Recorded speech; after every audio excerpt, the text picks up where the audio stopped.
What's up and welcome everyone. Carl93 coming right at ya with a figure review of the Lightning Collection Wild Force Lunar Wolf Ranger. First look, and you know what, let's start positively.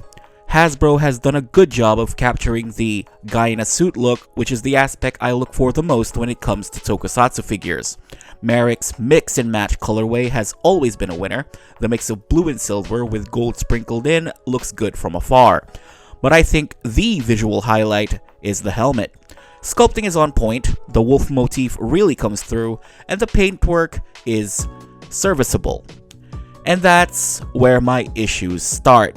Lunar Wolf is rife with poor quality control. The visor's fangs are sloppy and inconsistent, same can be said for the gloves and the legs, and my copy wasn't spared from a well-known inaccuracy.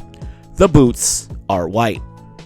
Merrick has silver boots in the show, they are not white, and to add even more insult to inaccuracy, they have silver boots for the figure at the back of the frickin' box. And the inaccuracy doesn't end there. The Wild Force Rangers have stripes that differ from Ranger to Ranger, and Merrick in the show has 6 stripes. Someone at Hasbro obviously forgot to add 1 extra stripe because I only count 5. And that's on top of how downright sloppy these stripes are painted. Overall, if you really look at it closely, Lunar Wolf Ranger begins to lose points. Where it makes up for it though is the articulation. Head is on a ball joint and it has a hinge. We have a butterfly joint. Shoulders can go sideways and rotate no problem.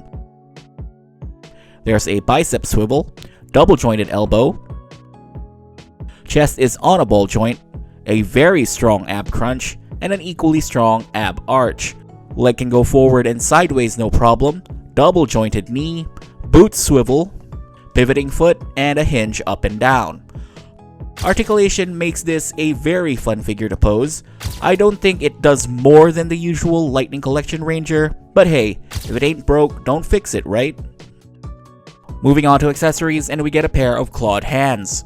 If we want to be nitpicky, the claws are supposed to be a bit yellowish, but that's really pushing it. We also get a pair of gripping hands, and these are meant to grip Merrick's signature weapon, the Lunar Q. It comes in 2 configurations, and both look a bit too cheap for my liking, from the severe lack of paint. We get the blaster mode, which is the weaker of the pair, and the saber mode, which I think looks a bit better. To add even more impact, we get this effect part that's compatible with either Lunar Qs. Sadly, with the absence of a holster that's supposed to be there by the way, we can't really store the weapons, and we don't even get its signature mode, the Lunar Q Break Mode. We also get Merrick without the helmet, and the best way I can describe it is, Merrick is sweaty. As in, really sweaty. A quick size comparison, here's Merrick aka Lunar Wolf Ranger next to Lightning Collection Pudgy Pig, Lightning Collection Tenga Warrior, Lightning Collection Pirantis Head, SH Figuarts Fua aka Kamen Rider Vulcan, and SHF Naki aka Naki. At $32 Canadian before tax, the argument will always be that the Lightning Collection is on a cheaper price bracket. And honestly, I'm willing to overlook some of the smaller intricacies like the clawed hands that should be yellowish, and even the unpainted weapons. We can ignore those. But what bothers me is that if you were going to paint his boots white, would it have been that much more to paint them silver? Was it too much to ask for an extra stripe on the chest? Or how about a holster for the weapon storage that should have been there in the first place? Or scratch that, even just consistency and the overall paint quality. At the end of the day, I can't recommend it.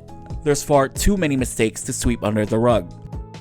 But all hope is not lost, as there have been some pictures making rounds of Lightning Collection Lunar Wolf with the correct boots and the correct stripes. And that's definitely good. My question is, why weren't they like that in the first place? I'm cautiously hopeful for the rest of the Wild Force gang, but for now, Lunar Wolf Ranger stands alone, burdened with a disappointing first impression.